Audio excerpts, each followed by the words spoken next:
একটা মজার সংবাদ শোনাই আপনাদেরকে। কাণ্ডের উপরে কাণ্ডই ঘটিয়ে যাচ্ছে। এই কাণ্ডটা শুনলে আপনারা অনেকেই অবাক হয়ে যাবেন যে এমন চিন্তা করতে পারে।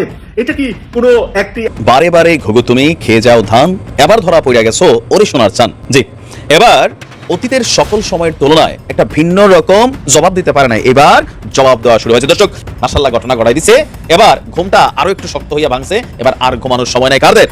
তারা এটা কাউন্টার দিছে, বুঝছেন, মেডিসিন দিছে, ওষুধ দিছে, যে রোগের যে ওষুধ ওইটাই তো দিতে হবে। ওরা তো পাক্কা ডাক্তার ভাই। জবাবটা কি দিছে জানেন? হ্যাঁ ভাই, যে যেমন তাকে তেমন ওষুধ তারা দিয়া দেয়। কি কাউন্টারটা দিছে চিন্তা করেন, না দিয়া উপায় নাই ভাই। তার মানে কনফার্ম 100% কনফার্ম না, মিলিয়ন পার্সেন্ট কনফার্ম যে বিএনপি সরকার গঠন করবে। সেইখান থেকে বিএনপি আজকে ছিটকে গেছে। সেটার পরে বিএনপি এমন করে ছুটকে গেছে যে বিএনপি সেই যে পাওয়ার লটারির 1 কোটি টাকা হাতছাড়া হয়ে গেছে, ঠিক সেম অবস্থা। বিএনপিকে বাধ্য করতে যাচ্ছেন প্রফেসর ইউনূস। ঘাট ধরে রাজি করানো বলতে যা বোঝায়, এখন সরকার সেদিকে হাঁটছে। অলমোস্ট সবকিছু গুছিয়ে ফেলেছে, চারিদিকে সুখবর আর সুখবর। আমার থাপ্পড় মারার দরকার নাই। গোরখত কাব্বাস রে আমার থাপ্পড় মারার দরকার আছে। গোরখত কাব্বাস বলছে ঢাকা ইউনিভার্সিটিতে এই মুহূর্তে নাকি ছাত্রলীগের 9000 10,000 ভোট আছে। আপনারা বুঝছেন, গোরখত কাব্বাসের মতো লোক কোন স্ট্যাটিস্টিক্স বুঝে না, কোনো লেখাপড়া জানে না, রাজনৈতিক কোনো দর্শন নাই, তার ভিতরে কোনো দেশপ্রেম নাই। তার ভিতরে একটা জিনিস আছে, সান্দা আছে। গোরখত কাব্বাস একটা জিনিসই জানে, শুধু সান্দা। সাবেক স্বরাষ্ট্রমন্ত্রী লুৎফুজ্জামান বাবর তিনি 17 বছর পরে স্বরাষ্ট্র মন্ত্রণালয়ে গিয়েছেন এবং গিয়েই তিনি বোমা পাঠিয়েছেন। কিভাবে? লুৎফুজ্জামান বাবর সাহেবের যে দাবি, এটা স্বরাষ্ট্র মন্ত্রণালয় খুব সিরিয়াসলি নেবেন। বর্তমান সময়ের রাজনৈতিক প্রেক্ষাপট বা পরিস্থিতির উপর বিশ্লেষণ করে আপনাদের সামনে কিছু গুরুত্বপূর্ণ ভিডিও ফুটেজ নিয়ে হাজির হয়েছি। এমনকি দর্শক, আমি আশা করছি যারা ভিডিওটি অন করেছেন তারা সম্পূর্ণ ভিডিওটি মনোযোগ সহকারে দেখবেন, তাহলেই বুঝতে পারবেন ভিডিওর মূল রহস্য বা আসল ঘটনাগুলো। তো প্রিয় দর্শক, আমি আর বেশি কথা বাড়াতে চাই না, চলুন দেখে আসি আজকের সেই কাঙ্ক্ষিত ভিডিওগুলো। তবে তার আগে বলি, যারা এখনও চ্যানেলটি সাবস্ক্রাইব করেননি তারা চ্যানেলটি সাবস্ক্রাইব করে পাশে থাকা বেল আইকনটি বাজিয়ে দেবেন। আর যারা ইতিমধ্যে সাবস্ক্রাইব করে রেখেছেন তাদেরকে অসংখ্য ধন্যবাদ। তো চলুন দর্শক, একটা লাইক দিয়ে আমরা ধারাবাহিকভাবে সকল ভিডিওর বিস্তারিত আলোচনা দেখে আসি। একটা সত্যকে মিথ্যা বানাইবার জন্য কিছু লোক মাঠে নাইমা গেছে। ওরা এখন বলার চেষ্টা করতেছে এই নির্বাচনটা নাকি 8 মাস আগেই হয়ে গেছে। কে বলছে? দুদু সাহেব, যে 8 মাস আগেই এই 2 জায়গার নির্বাচন হয়ে গেছে, এখন তো শুধু ফল ঘোষণা করা হইলো। ভাই, এই কথাটার অর্থই বুঝি নাই আমি, বুঝছেন। আচ্ছা, 8 মাস আগেই যদি হয়ে থাকে এই কাণ্ডটা, যে নির্বাচনটা তারা হাতে নিয়ে নিছে, আপনারা নির্বাচনে গেলেন কেন? আমি বুঝি না। আসলে হয়েছে কি জানেন, উনাকে আমি ফলো করি, ভালো লাগে। উনি কিন্তু খুব গরম মাথার মানুষ, রেগে যায়, যেখানে ইন্টারভিউ দিতে যায় ওইখানেই কিন্তু বুঝছেন খেপে যায়। যদি উনাকে হোস্ট জিজ্ঞেস করে শিবির নিয়ে কোনো কথা বা জামাত ইসলাম নিয়ে কোনো কথা, তখনই ওনার মাথায় আগুন ধরে যায়। ওটা উনি নিতে পারে না, যার জন্য এই নির্বাচনের সত্যটা মেনে নিতে পারতেছে না। না মেনে নেওয়ার পিছনে কারণ সত্য ওই যে উলঙ্গ অবস্থায় আছে, তো বুঝছেন, তাকানো যায় না। ওনারা মুরব্বী তো, এই জন্য তাকাইতে পারে না। কিন্তু ইয়াং জেনারেশন তাকাইতে পারে, সত্যকে মাইনা নিতে পারে। আপনাদেরও মাইনা নিতে হবে ভাই। এই যে আপনারা যেভাবে কটাক্ষ করেন, যেভাবে কথা বলেন, এই যে ফজলুল সাহেব, উনি দেখেন মুরব্বী মানুষ, কিন্তু ওনার কথাবার্তা সব কিছু কেমন যেন এলোমেলো এলোমেলো ভাই। উনি দেখেন শিবিরকে কটাক্ষ করার জন্য কটাক্ষ করলো নাকি জ্ঞান চর্চা করলো বুঝলাম না। আচ্ছা, ধরে নিলাম জ্ঞান চর্চা। উনার জ্ঞানের গভীরতা কতটুক দেখেন। উনি শিবির নামটা কোত্থেকে আসছে এটার একটা ব্যাখ্যা দিছে। ওই যে যুদ্ধের আমলে 71-এ আল বাদার, আল শামস, রাজাকার ছিল না, তেমনি উনি আল শামস থেকে তালিবের শোটা নিছে, আল বদর থেকে ব নিছে, রাজাকার থেকে বসিন্না র নিছে। এইটা নিয়ে উনি শিবির বানাইছে। কি বলবেন আপনি? কিছু বলার আছে? কিন্তু এই কালের পোলাপান বাপের কয় হুক্কান, তারা তো মাইনা নিবে না। তারা এটার কাউন্টার দিছে, বুঝছেন, মেডিসিন দিছে, ওষুধ দিছে, যে রোগের যে ওষুধ ওইটাই তো দিতে হবে। ওরা তো পাক্কা ডাক্তার ভাই, এই আজকালকার পোলাপান। জবাবটা কি দিছে জানেন? ফালতু থেকে ফ নিলাম, চিন্তা করেন, ফালতু থেকে ফ নিলাম, জাউরা থেকে বরিকার জ নিলাম, ফালতু থেকে ফ নিলাম, বরিকার জ নিলাম, কই থেকে? জাউরা থেকে। আরেকটা কি লাগবে? ল। ল কই থেকে দিছে জানেন? লুচ্চা থেকে। তার মানে কি দাঁড়াইলো? ফালতু থেকে ফ, জাউরা থেকে জ, লুচ্চা থেকে ল, ফজলু। এই যে কাউন্টারটা দিল, এটা কি ভাল লাগলো? আমার তো ভাই ভাল লাগে নাই। এত বড় একজন বীর মুক্তিযোদ্ধা, উনাকে এইভাবে কাউন্টার দিবে, কিন্তু উপায় নাই। ওই যে বললাম, আজকালকার পোলাপান বাপের কয় হুক্কান। হ্যাঁ ভাই, যে যেমন তাকে তেমন ওষুধ তারা দিয়া দেয়, যার জন্য এই সোশ্যাল মিডিয়াতে এইভাবে জবাব দেওয়া হয়। কি কাউন্টারটা দিছে চিন্তা করেন, না দিয়া উপায় নাই ভাই। আল শামস, আল বদর, রাজাকারকে নিয়ে আসলেন। ও ভাই, আপনারা বলেন, আমি যদি এখন কোনো আকাম করি কোনো মেয়ের সঙ্গে, এই বিচারটা কার হবে? আমার হবে না? আমারে ধরে নিয়ে তো ঝুলাইবে। আমি যদি ওই কাম কইরা ওরে মাইরা ফেলাই, তাহলে আমাকে নিয়ে ঝুলাইবো না? আমার এই দোষের কারণে, আমার এই পাপের কারণে আমার বউ বাচ্চা, আমার ছেলে মেয়েকে নিয়ে বিচার করবে না, তাই না? এইটাই তো বলে আইন। তোরা কি কারণে এদেরকে, এরা তো জন্মই হয়েছে ভাই 80 পরে, এদের বয়স কত? 25। এই যে 2000 সালে জন্ম, 25-26 বয়সের ছেলে পেলেদেরকে আমরা বলি রাজাকার, আলবদর শামস, এই শিবির ট্যাগ দিতেছি, আবার বলতেছি ওরা এগুলা করে। কেন ভাই এত হিংসা কেন, এত জেলাস কেন? সত্যকে সত্য বলতে অসুবিধা কি? আমার মাথায় কাজ করে না, কিন্তু আমার মাথায় কাজ না করলো আপনাদের মাথায় কাজ করতেই হবে। ডক্টর ইউনূস স্যার কি বলছে? মাইনা নিতে বাধ্য। যা লেখালেখি হয়ে গেছে জুলাই সনদপত্র, সবাইকেই মাইনা নিতে হবে। ওই যে উনি বলে না এবারে নির্বাচন হবে ঈদের মতো, আপনারা ঈদের উৎসব করবেন, উনি মিথ্যা বলে না, উনি মিথ্যা বলে নাই। কারণ ওই জুলাই সনদপত্রে সবাই যখন স্বাক্ষর দিবেন তারপরেই তো ঈদের উৎসব চলে আসবে। কেউ কি ঠেকাইতে পারবেন? মাইনা নিতেই হবে। আমার আর থাপ্পড় মারার দরকার নাই। গোরখত কাব্বাস রে আমার আর থাপ্পড় মারার দরকার আছে? গোরখত কাব্বাস বলছে ঢাকা ইউনিভার্সিটিতে এই মুহূর্তে নাকি ছাত্রলীগের 9000-10,000 ভোট আছে। আপনারা বুঝছেন, গোরখত কাব্বাসের মতো লোক কোন স্ট্যাটিস্টিক্স বুঝে না, কোনো লেখাপড়া জানে না, রাজনৈতিক কোনো দর্শন নাই, তার ভিতরে কোনো দেশপ্রেম নাই, তার ভিতরে একটা জিনিস আছে, চান্দাবাজি। গোরখত কাব্বাস একটা জিনিসই জানে, শুধু চান্দা। তারে পাঠাইছে ঢাকা ইউনিভার্সিটিতে কোঅর্ডিনেট করার জন্য ডাকসু নির্বাচনে কেমনে ছাত্র দলের জিতায়। বাংলাদেশে ঢাকা ইউনিভার্সিটির ছাত্রছাত্রীরা কি এত বলদ যে এই গোরখত কাব্বাসের এই কথায় তারা ভুলে যাবে? আর একটা কথা বলছে, ওই যে বিএনপির আর এক কুতুব বলছে দীর্ঘ 17 বছর ছাত্রলীগ ঢাকা ইউনিভার্সিটি শাসন করছে। কথার নমুনা দেখছেন? ঢাকা ইউনিভার্সিটি নাকি ছাত্রলীগ শাসন করছে।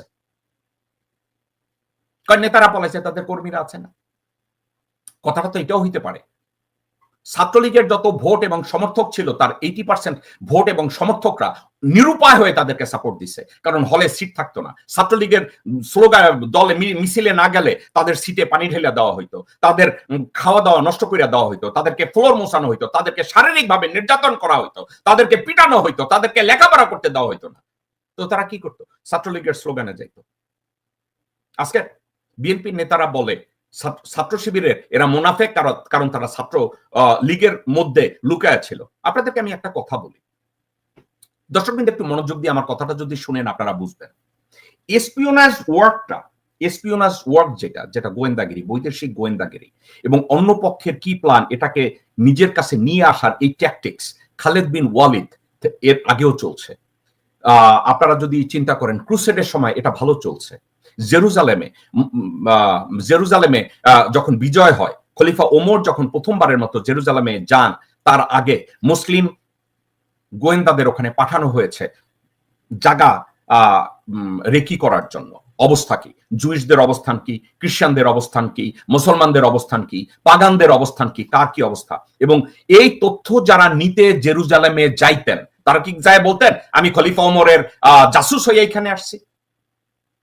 মুসলমানদের যেই সব মুসলিম ভাই ওখানে তথ্য সংগ্রহ করতে যেতেন, কেউ ভিক্ষুকের বেশে যেতেন, কেউ খ্রিস্টানের বেশে যেতেন, কেউ পাদ্রির বেশে যেতেন, কেউ রাবাই বেশে যেতেন।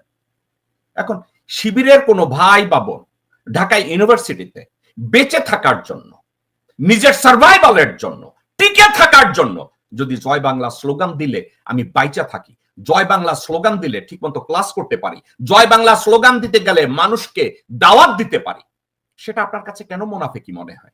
আসসালামু আলাইকুম ওয়া রাহমাতুল্লাহি ওয়া বারাকাতুহু। বিএনপি বরাবরই পাগল ছাগলদেরকে লালন পালন করে হাতির মতন মোটা করে পরে বিএনপির মধ্যে একটা লাথি মারে। আজকে ফসু পাগলা বলেছে আমি যদি দল করি তাহলে বিএনপির চাইতে বড় রাজনৈতিক দল হবে। দেখেন কুকুরে ও তো মানুষের একটা কৃতজ্ঞতা প্রকাশ করে, কিন্তু ফজু পাগলা সেই কৃতজ্ঞতা প্রকাশ করলো না। মাত্র কয়েকদিন আগে তার পদ পদবি স্থগিত করেছে বিএনপি। আজকে সে বলেছে আমি দল করলে বিএনপির চাইতে বড় রাজনৈতিক দল হবে। সাংবাদিকরা প্রশ্ন করেছে তাহলে কি আপনি আওয়ামী লীগের দল বানাবেন নতুন করে? বলছে যে না, আওয়ামী লীগের দল বানাইলে চলবে না, মুক্তিযোদ্ধার দল বানাবে সে। আর এই মুক্তিযোদ্ধার দল দিয়ে সে বাংলাদেশ বিএনপির সাথে, বাংলাদেশ জাতীয়তাবাদী দল বিএনপির সাথেই চ্যালেঞ্জটা বিসমিল্লাতি দিয়ে ফেললো। সে বলল বিএনপির চাইতে বড় দল হবে। সে কিন্তু বলে নাই জামাতের চাইতে বড় দল হবে, সে কিন্তু বলে নাই আওয়ামী লীগের চাইতে বড় দল হবে। সে বলেছে বিএনপির চাইতে বড় দল হবে। তাই এই কুলাঙ্গাদের বিরুদ্ধে কিন্তু আমরা বহুত আগের থেকে বিএনপিকে বলে আসছি যে তাদেরকে আপনারা থামিয়ে দেন, তাদেরকে কথা বলতে দিয়েন না। এখন টকশোতে আর কিছু কুলাঙ্গার উপস্থাপক তৈরি হয়েছে, টকশোর কিছু টিভির মালিক কিছু কুলাঙ্গার তৈরি হয়েছে। এদের মতন এই বদ খারাপগুলাকে নিয়ে টকশোতে আলোচনা করে আলোচনায় বাঁচিয়ে রাখে আওয়ামী লীগকে। আওয়ামী লীগ নামে তো বাঁচাতে পারবে না, এখন মুক্তিযোদ্ধা নামে বাঁচা। মুক্তিযোদ্ধা বললে আপনি কিছু বলতে পারবেন না, মুক্তিযোদ্ধা বললে সেনাবাহিনীরা বলবে এটা আমাদের গায়ে লাগে, মুক্তিযোদ্ধা বললে দেশের বুদ্ধিজীবীরা বলবে আমার গায়ে লাগে, মুক্তিযোদ্ধাকে মন্দ বললে দেশের অনেক মানুষ দাঁড়িয়ে যাবে যে না মুক্তিযোদ্ধাকে মন্দ বলা যাবে না। আর এই মুক্তিযোদ্ধা রাজাকার বইলা শেখ হাসিনা পালিয়েছে। আওয়ামী লীগ এই মুক্তিযোদ্ধা পালতে পালতে পালতে পালতে এমন পালা পালছে, এমন খাওয়াইছে, ঘাড় এত মোটা হয়েছে যে মটকার ভিতরে ঢুকার পরে আর খাওয়ার পরে ঘাড় বাইর করতে পারে না। ওই মটকা সহ মানুষ পিডাইয়া মাথা ফাটাইয়া দিছে।